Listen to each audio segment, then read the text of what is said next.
또 까봐야 한다. 일단 다 까봐야 돼. 지금 어쨌든 뭐 다 처맞기 전까지 그럴싸한 네. 계획이 있잖아요. 그래서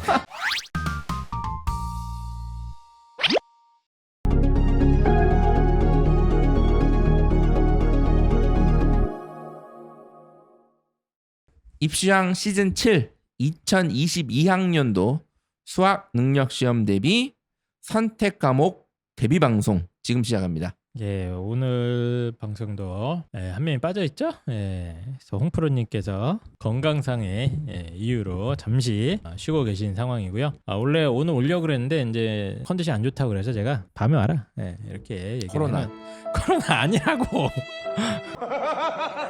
저희는 뭐 열이 나거나 하면 바로 손절합니다. 저희가 아무리 저희는 친하더라도 아웃시킵니다. 뭐 그냥 만약에 한희 쌤이 검사만 받았다 그래도 저는 뭐 한 달 연락 안 합니다. 만나지도 않고요. 저는 펜타킬이 발열이 있다. 그럼 바로 누구세요입니다. 네. 그렇기 때문에 누구세요는 그래도 말을 걸잖아요. 예. 저는 그냥 신고하고 도망갑니다. 경찰에 신고하고 여기 코로나 확진자가 돌아다닌다. 그 내년도 수능 방송을 위해서 집이 이 근처이기 때문에 다시 불려온 엄태욱 선생님이십니다. 네, 안녕하세요. 2분 만에 집에서 입시왕 사무실로 온 구왕사 엄태욱입니다. 반갑습니다. 저희 도와주시는 분들도 소개해드려야죠. 네, 뭘 광고. 맞다. 정신 좀 차려. 그냥 광고주가 보고 있단 말이야. 그러니까 일을 하라. 입시왕 광고가 폭발입니다.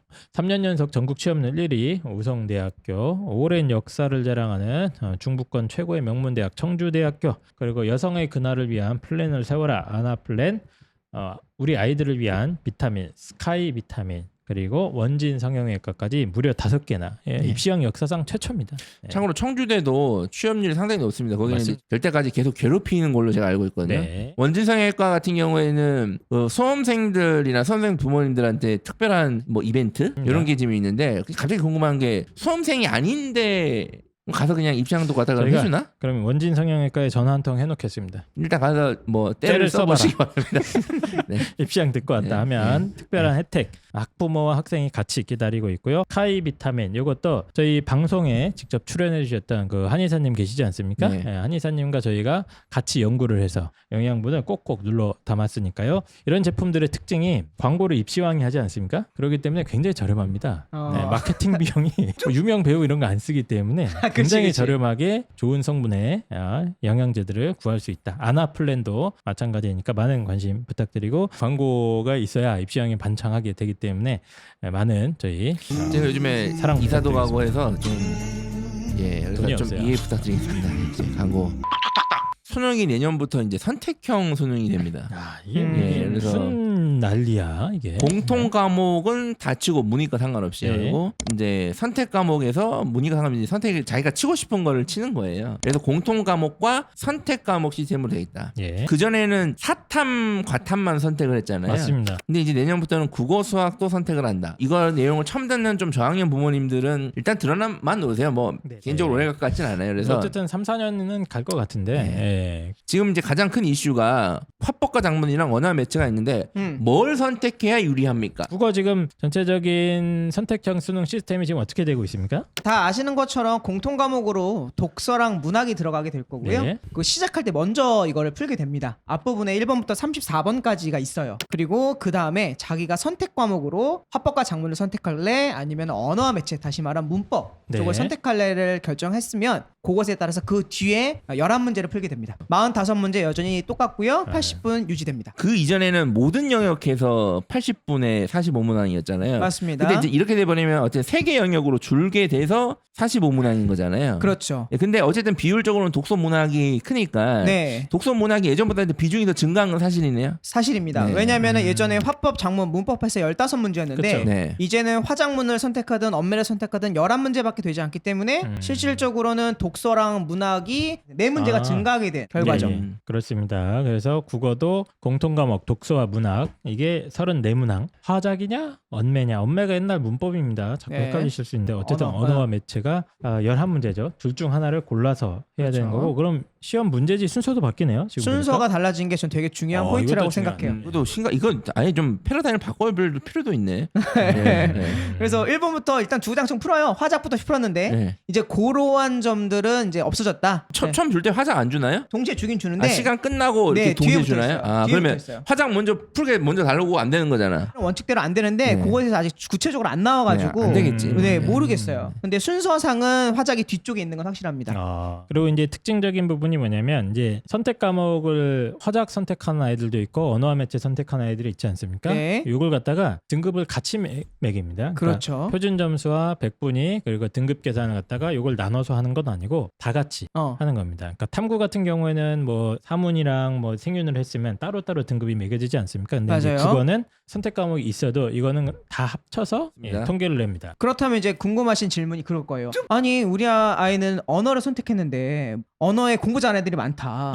거기서 상위권과 화작에서 상위권은 사실은 본질이 다른 상위권이다. 네. 우리 아이들이 훨씬 뛰어난데 그러니까 이거 뭐 똑같은 표현 점수를 받냐. 그 해에 뭐 언어와 매체가 시험 문제가 너무 어렵게 나온다거나 이런 것 때문에 이제 유불리도 발생할 수 있지 않습니까? 그렇죠. 예. 이제 그런 거를 이제 조정한다라고 하죠. 네. 조정 점수가 반영이 되는데요. 어떻게 되는 거냐면은 언어와 매체를 선택한 집단군이 있고 네. 화법과 작문을 선택한 집단군이 있을 텐데 걔네들이 가지고 있는 공통 과목 성적이 있을 거 아니에요. 네. 그 성적에 비례해서 가산점을 주는 네. 그런 시스템이 도입되기 때문에 사실 유불리는 크게 없다라고 보실 수 있는 거죠, 사실. 그 엄태욱 선생님이 굉장히 심플하게 얘기를 잘 해주셨어요. 잘 해주셨는데 이제 이게 수학적으로 들어가면 약간 복잡하긴 합니다. 네, 이상한 그건 거- 이따 수학 시간에 문자 있더라고. 복잡하게 말씀드리도록 하겠습니다. 네, 수학 시간에. 근데 선택 과목 점수도 들어가지만 그것도 음흠. 그냥 들어가는 게 아니라 어느 정도 표준화 시킵니다. 맞습니다. 그래서 난이도나 이런 거에 따른 보정을 다 할 뿐만 아니라 공통 과목 성적도 어느 정도 보정이 들어가기 때문에 그 어머님들이 걱정하시는 것만큼 네. 난이도라던가 이 시험을 친 아이들의 실력 그렇죠. 이런 거에 따른 그 유불리가 상당히 좀 상쇄되는 면이 있어요. 네. 예. 수학은 지금 이것 때문에 상당히 우려가 많아요. 네. 근데 국어는 약간 좀 덜한 편이긴 하거든요. 제가 그 엄태욱 선생님 입장에서는 어떤 선택 과목에 따른 유불리가 네. 뭐 어느 정도일 거라고 예측하고 있습니까 지금? 저는 한 5% 정도, 그러니까 정도가 있다면 네. 그렇게 크진 않을 거다. 예를 들면 탐구 같은 경우는 탐구 2 과목들 있지 않습니까? 네. 과학 탐구에 그거는 선택 과목에 따라서 유불리가 상당히 발생을 합니다. 왜냐하면 이제 그런 것들은 뭐 선택 인원도 좀 적고 네. 변수가 많은데 좀 생각해 보면 수능 국어는 응시 인원이 엄청 많거든요. 최소 45만 명 이상이니까. 네. 그렇기 때문에 그런 난이도나 뭐 응시 인원에 따른 변수가 그렇게 클까 하는 만약에 생각이 있어요. 화작을 한 80% 선택한다면 전 그것도 사실 크게 차이가 없다고 생각하는 게 왜 예. 그러냐면은 80% 안에서의 공통 과목을 내잖아요. 네네. 그러면은 문법 20% 애들 공통 과목 점수랑 크게 차이 안 날 것 같아요. 많이 쏠려 봤자. 수학은 확통 응시 집단과 네. 비적분 응시 집단이 공통 과목 점수가 차이가 날 수밖에 없거든요. 그렇죠, 특히 표준 그렇죠, 편차 그렇죠. 이런 것들. 근데 네. 국어는 수학 정도로 차이는 안 날 가능성이 높습니다. 맞아요. 그 그래서 정도로 나진 않습니다. 국어는 어떤 과목을 선택하냐에 따라서 유불리를 크게 걱정 안 하셔도 돼요. 네, 수학은 확통 선택한 예. 집단과 나머지 미적이나 기하 선택하는 집단이 사실상 종족이 거의 다르지 않습니까? 그렇죠, 그렇죠. 네. 네. 다른 성향과 뭐 이런 걸 가진 아이들인데 국어는 그 정도로 이게 압도적으로 뭔가 맞아요. 갈라질 것 같지는 않아서 그럴 수밖에 예. 없는 게 문제수도 11문제인데 네. 그 중에 틀려봐야 2-3개 안에서의 차이가 있기 때문에 네. 큰 변화는 없을 거다. 뭘로 선택하면 됩니까? 그건 되게 중요한 부분인데요. 네. 일단은 트렌드부터 좀 보면요. 일단 화작을 많이 선택할 것 같다고 예측을 많이 하지 않았습니까? 했었는데 했었죠. 제가 근데 네, 이번에 뚜껑 열어봤거든요. 저도 뚜껑 열어봤는데 어땠습니까? 대치 수업과 분당 수업은요 문법이 압도적으로 많아요. 저도 그래요. 제가 봤을 때. 근데 그 지방권 수업은요 화작이 많아요. 이상하네. 저도 몇 군데 설명회 하면서 조사를 했는데 손을 드세요? 드시죠. 내가 투자를 그러면- 하나도 안 들던데 나는. 친절하게 얘기해야지 네. 사람. 가립니다. 부모님. 알겠습니다. 네. 제가 조사했을 때 거의 9대1로 언어와 어. 매체로 쏠리는 거예요. 맞아요. 아니 이건 뭐 작전 세력이 있는 거 아닙니까? 아파트 수리 세력 같이. 강사들이 되게 애매해졌어요. 한 타임을 깔아야 될 때 화작을 선택해서 깔 거냐 문법을 가르치면서 깔 거냐 이걸 결정해야 되는데 서울 수도권은 대부분 문법을 메인으로 깔자 이게 전략이고요. 특히 대치 분당 쪽은요. 근데 지방권들은 화작을 깔자라는 게 중론이에요. 이게 지금 대략적인 현재 트렌드가 이렇다는 겁니다. 그게 아이들의 인식이겠죠. 화작은 그렇죠. 이제 네. 공부할 게 없는 대신에 점수의 등락이 조금 있을 것 같고 그렇죠. 엄매는 내가 명확하게 나만 잘하면 일단 점수 확보가 된다는 좀 가정이 있을 것 같은데 네. 그렇기 때문에 공부 좀 잘한다는 아이들은 문법적으로 많이 갖고 전 이것에 대한 또 그 본질적인 이유도 하나가 뭐냐면 학원 강사들 때문인 것 같아요. 강사들이 그동안 설명회에서 다 뭐라고 했냐면 불특 불투명한 화작 선택하지 마시고 명확한 엄매 선택해서 내 특강 들어라 그랬거든요. 본인도 그렇게 얘기했어요? 저는 그렇게 얘기 안 했지만 그렇게 구조가 나올 수밖에 없어요. 왜냐면 화작은 특강이 2주밖에 안 나와요. 근데 엄매 특강 8주 나오거든요. 근데 이것도 되게 중요한 게 사실은 평범한 사고로는 화작이 많이 쏠리는 사고가 맞아. 근데 대치동이나 분당 쪽은 설명회를 엄청나게 하잖아요. 맞아요. 부모님들도 설명회를 다 들어보시고 학원 선택을 하시고 대비를 하시기 때문에 네. 진짜 설명회에서 그렇게 밀면 그렇게 돼요. 맞아요. 진짜로. 그 영향이 네. 전 크다고 네. 봅니다. 엄태욱 네. 선생님께서 어쨌든 뭐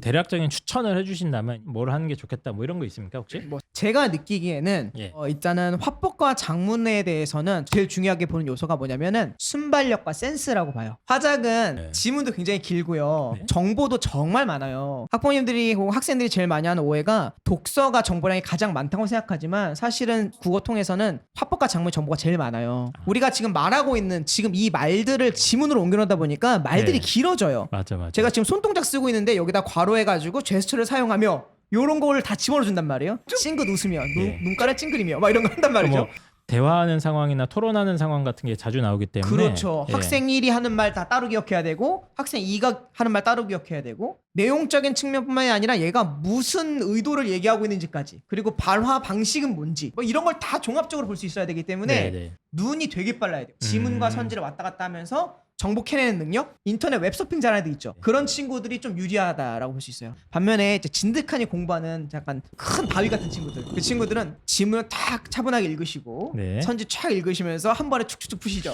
이제 그런 친구들은 문법이 잘 어울리는 성향인 거고. 자 그러면 제가 두 가지 질문할게요. 네, 얘가 센스도 있고 네. 뛰어나요. 네, 근데 우직하게 공부합니다. 네. 얘는 뭘 선택해야 되며 두 아무거나 번째는 얘는 센스도 없고 우직하지도 않은 하위권 학생이. 그럼 하위권. 얘는 뭘 하냐? 그러면은 제가 갈라지죠. 추천해드립니다. 전자 같은 경우는 네. 일단은 선택은 둘 다 할 수 있는데 네. 지금 현재 성적이 최상위권이에요. 네. 그러면 문법. 반면에 후자. 센스도 떨어지는데 네. 공부도 잘 안 한다. 네. 그러면은 화작. 화작은 단기간의 트레이닝을 통해서 그래도 어느 정도 점수까지는 올라갈 수 있는 가능성이 있어요.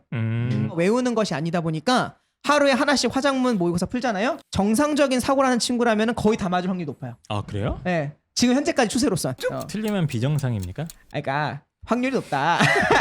알겠습니다. 꾸준히 매일매일 했을 때 이게 또 나쁜 사람 또 몰아가네 또. 알겠습니다. 그러면 저는 어쨌든, 예. 선택 기준이 명확합니다. 저는 이제 입시 전문가 입장에서 보면 3학년 1학기 때 니네 학교에서 배우는 걸 해라. 화작이면 화작을 하고 언어 매치면 언어 매치를 해라. 좋은 방법이죠. 네, 이게 예. 제 선택입니다. 둘 다 하잖아요. 둘 다 하는 학교도 있고 선택해서- 하나만 하는 학교도 있어요. 그러니까 3학년 1학기 때 어떤 학교는 화작일 수도 있고 언어 매치일 수도 있고 두 개 다일 수도 있어요. 네. 이게 맞아요. 다 달라요. 그러니까 뭐 언어 매체가 3학년 1학기면 화작을 아마 2학년 때 했을 겁니다. 아니면 그렇죠. 또 3학년 2학기 때 하는 학교도 있어요. 그래서 네. 3학년 1학기 때 배우는 과목을 하는 게 가장 베스트. 네. 근데 만약에 3학년 1학기 때 두 과목을 다 배운다. 네. 뭐 우리 애가 센스가 있습니까? 우직합니까? 이거 잘 모르실 수 있잖아요. 그죠. 그러니까 차라리 풀어보고 네가 결정해라. 느낌이 오는 걸. 이게 그러면 무슨 결정이야? 그렇죠. 결정 당하는 거 아닙니까? 거의? 저는 더 명쾌하게 네, 한이 쌤 명쾌하게 우리 아이가 수능에서 약간의 고득점이 필요하고 어허. 안정적인 고득점이 필요하다. 그리고 상위권을 목표로 한다. 무조건 문법입니다. 왜요? 예. 왜지? 왜요? 공부한 만큼 성적이 나올 수 있는 노력이 배신하지 않는 분야이기 때문에 그냥 간단합니다. 한 문제라도 내가 더 안정적으로 맞춰야 된다. 그럼 전 당연히 문법을 추천을 하는데 네. 우리 아이는 정시 성적에 별 영향이 없다. 별 영향이 없고 수시로 거의 중심으로 가게 될 것 같고 네. 국어보다는 다른 교과목 공부가 더 급하다 얘는. 그러면 그냥 국어는 화작 조금 모의고사 풀면서 공부량을 좀 줄이는 거예요. 수능 문법을 하기보다는 내신이나 뭐 다른 과목 공부에 좀 더 치중을 하는 게 맞을 것 같다. 그러면 화작을 그냥 권해드리겠습니다. 저는 이거에 좀 약간 좀 태클을 걸고 싶어요. 이 의견을. 왜냐하면 잘한다. 우리는 평가원이라는 변수를 고려하지 않는 거예요. 그러니까 문법은 뚜렷한 문제고 공부한 맞아요. 만큼 맞을 수 있고 화작은 센스로 맞출 수 있는 문제야. 과연 평가원이 선택형으로 바꿨는데 계속 그런 식으로 화작과 문법을 낼 것인가? 이거는 알 수가 없어요. 그래서 제가 프로라고 해서 맞아요, 맞아요. 예시문항을 한번 보고 과연 이게 그래요? 어떤 예. 느낌인지를 이제 좀 얘기를 해봐야 될 것 같아요. 예. 그럼 단단하게 말씀드릴게요. 예. 내년도 시험이 어떻게 나올까 이미 네. 예비 문항이 공개됐고 그렇죠. 어떠한 기조를 유지할지에 대해서 전 영역에 대해서 얘기를 했는데요. 물론 참고로 네. 이렇게 나오지 않을 가능성도 상당히 높습니다. 그냥 예시입니다, 예시. 예시로 그러면. 화법과 장문에서 명확한 표현이 있어요. 출제 기법을 최대한 창의적으로 적용하여 화법에 대한 기본 지식과 아울러 다양한 의사소통 상황에서 요구되는 능력을 측정하겠다. 되게 위험한 단어입니다. 무슨 수능 모든 평가원에서 그 창의성이라는 그렇죠. 단어는 되게 위험한 단어인데요. 그래서 이 창의적이란 말 때문에 화작이 내년에 어떻게 나올지 사실 잘 모르고요. 그게 진짜 창의적이네요. 그리고 더 웃긴 건 뭐냐면은 화작에서는 발표, 토의, 토론이 나온다. 똑같잖아요. 이건 그러면. 똑같고요. 네. 장문에서는 지금까지는 주로 뭐가 나왔냐면은 이 발표, 토의, 토론할 거에 대한 발제문을 쓰는 게 나왔는데 이번에 좀 새로 들어온 게 뭐냐면 논문 작성 관련된 것을 장문으로 내겠다. 그리고 문서 작성, 그리고 보고서 작성. 그러니까 실무 능력과 관련된 장문 영역이 들어오게 되면 애들은 논문 작성할 때 뭐 각주 어떻게 다는지 이런 것까지 이제 연습을 해야 될지도 모른다는 거죠. 아직 정확하게 어떻게 나올지 안 나왔지만 이런 요소들이 이건 뭐야? 그래서 사실은 내년도는 사실 정확하게 한 번 더 까봐야 한다. 예. 그래서 막 지금 우리가 막 섣불 막 지를 수는 없다는 게 지금 말씀드렸던 논문 작성 및 문서 보고서가 나오면 지금의 장문과는 또 트렌드가 완전 다른 거예요. 그래서 이거는 좀 주의할 점이다. 생각보다 공부할 점이 많을 수 있으니까. 만약에 그게 집중이 되면 문법까지 어느 정도 이렇게 뚜렷한 답이 있는 방식으로 장문이 나올 수 있어요. 저도 예. 그렇게 봐요. 예. 그러니까 정해진 규격. 뭐 예를 들면은 뭐 책을 인용할 때는 꺾은 거를 뭐 얇은 걸 쓴다거나 그렇죠. 뭐 이런 것까지. 그렇죠. 뭐 각주는 어떤 식으로 또 달아야 되는 규칙이 있잖아요. 오히려 네. 문법은 그래도 초등학교 때부터 계속 봤던 건데 사실 저거는 저 대학교 가기 전에 저런 거 몰랐거든요. 네, 네. 아니 새로운 지식이니까 맞아요. 또 당황할 수도 있어요. 만약에 저게 나오면. 자, 그러면 어쨌든 화작의 트렌드는 이렇게 된다고 예측은 되어 있으나 네. 뚜껑을 요즘 뚜껑을 열어봐야 된다. 뚜껑을. 우리가 기존에 늘 나오던 화작 같이 나올 것인가는 우리가 좀 더 좀 조심스럽게 접근을 해봐야 된다. 네. 네, 저도 그리고 그렇게 생각합니다. 전반적으로 올해 수능과 내년 수능은 많이 달라요. 사실 독서도 다르고요. 그렇죠. 네. 그러니까 지금까지 해왔던 화작이랑 문법의 잣대로 네. 야 문법은 이런 거니까 이거 하고 이렇게 하는 건 좀 위험하다고 제가 말씀드리는 거예요. 자, 네. 그러면 언어와 매체는 어떻습니까? 이름 자체가 문법이 아니잖아요. 뭐라고 써있냐면 인간의 사고와 언어의 관계에 밀접한 연관성을 지니고 있기 때문에 국어 생활의 기초가 된다. 그래서 하나만 하는 얘기를 저기 써놨대. 네, 니들이 의문, 단어, 문장, 담화 이게 문법이거든요. 네. 얘네들을 통해서 기초 독해 능력이 신장되고 언어 능력이 이제 적용 능력이라든지 국어사 지식들이 확충된다. 네. 이렇게 얘기했다는 것 자체가 뭐냐면 문법을 삶 속에 녹이겠다는 뜻이에요. 그래서 제가 늘 주장했던 것처럼 국문법을 잘하는 친구들이 독해력도 좋아요. 그리고 독해력을 위한 문법이 되게 많아요. 요즘 되게 네. 트렌드가 뭐냐면 독해력을 위한 문법 공부를 하자예요. 사실 요것에 관련돼서는 이번에 12월 8일 동아일보에 기사가 나와요. 제 기사가. 네. 거기 뭐가 나오냐면 서술어 중심으로 글을 읽어라. 네. 어미 중심으로 글을 읽어라. 은근히 이런 게 자기 광고를 나오는데 잘해. 네. 어미. 자연스러워. 아주 자연스럽게. 중요한 들어와요. 내용이니까 이제 그런 트렌드로 많이 가서 예. 문법에 대한 지식이 있는 친구들 그런 친구들이 독해력이 되게 좋아져요. 그래서 기초 능력을 많이 물어볼 거다라는 맥락으로 저희는 해석할 수 있어요. 언어는 기본적인 문법 능력을 물어보겠다는 거고. 그게 이제 매체는 나중에 뭐예요, 그럼? 삶 속에 나오던- 녹아지는. 그러니까 전 나오던 대로 나온다고 보고요. 네, 그래요. 매체는 지금까지 뭐예요? 해본 적 없는 과목이잖아요. 영역이잖아요. 이거. 맞아요. 이게 뭐 과목이 있어요? 있어요. 책 교재 있어요. 뭐라 써 있냐면 매체 능력은 현대 사회의 언어 활동이 다양한 매체를 기반으로 이루어진다는 점에서 매우 중요하게 요구되는 국어 능력 중 하나다. 그래서 다양한 매체를 활용해서 인쇄, 전자, 대중 매체 및 복합 양식 매체 등을 활용하여 출제하겠다라고 했는데 뭐 인스타 나오나? 인스타, 그쵸? 카톡 메시지, 유튜브. 카톡 해석하라. 그치 네. 다음 댓글 중 옳지 않은 댓글을 찾으시오. 맥락적으로 어떻게 되는 건가? 기역, 이응, 희응, 시옷 해놓고 이게 무슨 뜻인가 이런 거 기억, 나옵니까? 이용, 키읔, 시험 무슨 뜻이야 이게? 이거 괜찮다. 다음 댓글 중 좋아요를 가장 많이 받은 댓글을 찾으시오.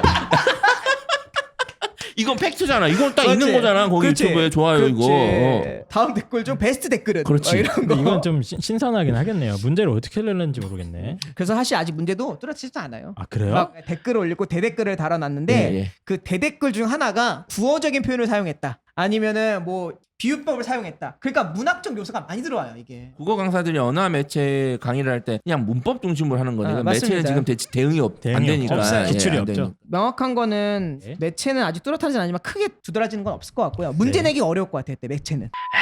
그 다음으로 궁금한 게 네. 국어 시간 배분이 중요하잖아요. 제가 아까 뭐 우스갯소리로 뭐 화장 먼저 풀면 안 되냐고 얘기했는데 네, 네.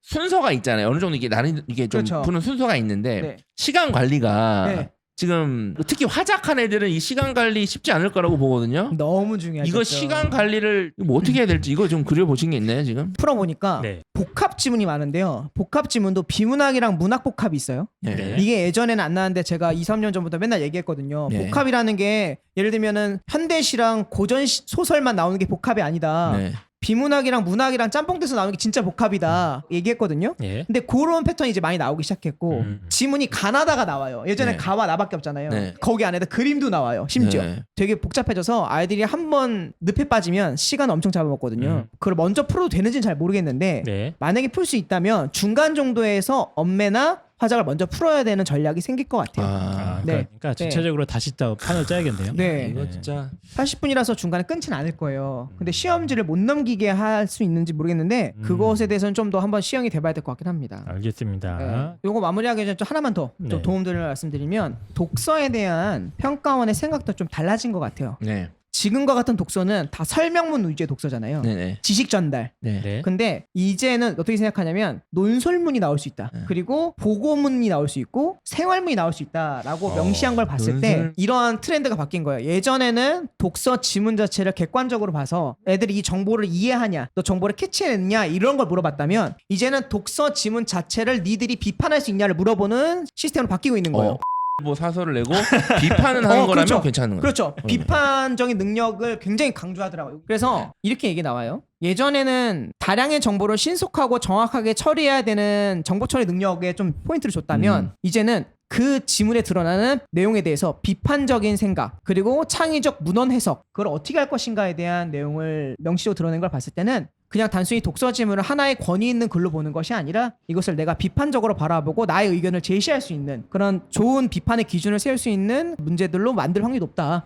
또 까봐야 한다. 일단 다 까봐야 알아요. 지금 어쨌든 뭐 그리고 다 초등학교 전까지 그럴싸한 네. 계획이 있잖아요. 그래서 6월 모의고사를 보고 네. 아이들이 어떻게 대응을 하냐. 자, 예를 들어서 이 계획들을 냈더니 화작 선택한 아이들이 시간 문제상 다 무너졌다. 그럼 또 거기서 조정을 할 거고 내년 6월 9월 모의고사가 안 그래도 중요하지만 진짜 더 중요하다. 제가 쓱 봤는데 사실 네. 좋은 말만 한 90% 써놓고 구체적인 얘기가 별로 없어요. 맞아요. 그래서 겨울방학 때 사실 이걸 대비가 어렵습니다. 뭐 네. 기출이 없기 때문에 그렇죠. 일단은 기존의 트렌드 안에서 준비를 하는. 뭐 기출이 없으니까 일단은 기존의 수능 국어의 실력을 딱 해놓고 새롭게 뭔가 왔을 때 맞습니다. 그걸 바탕으로 대응을 해야지. 자 그래서 결론만 말씀드리면 선택 과목에 따른 유불리가 엄청 클 것 같지는 않다. 네. 예, 각자 이제 상황에 맞춰서 아이가 원하는 거 네. 선택하시는 게 가장 무난한 방법일 것 같고요. 네. 그리고 내년에 약간 바뀔 수 있는 여지가 계획상으로는 발표가 돼 있다는 거. 맞습니다. 그래서 아마 내년에 6월 모의고사랑 9월 모의고사 때 좀 정신 바짝 차리고 트렌드를 좀 파악을 해야 되지 않을까.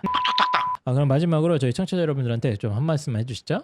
화법 엄매 선택할 때 가장 중요한 건 학생들의 판단인 것 같아요. 네. 그거 나중에 어머님이 설명회 듣고 오셔서 막 푸시를 하셔서 그걸 애들이 선택한다고 하더라도 그거는 저희들의 입김이 들어간 내용이라서 나중에 원망 들으실 수 있거든요. 좀 많이 정보는 가져다 주실 때 최종 결정은 학생의 뜻에 따라주시는 것이 나중을 위해서 좋다고 생각합니다. 네, 또 다음에 또 나와주세요 자주. 예. 네 알겠습니다. 가까우니까요. 예. 전화하세요. 예. 땜빵 하겠습니다. 네. 저희 잠깐 쉬었다가 수학 내년 아주 중요하게 바뀌는 수학 다시 돌아오도록 하겠습니다. 감사합니다. 입시왕 유튜브 TV 구독. 좋아요, 알림 설정 꼭 부탁드려요. 다음 주에도 정신 차립니다.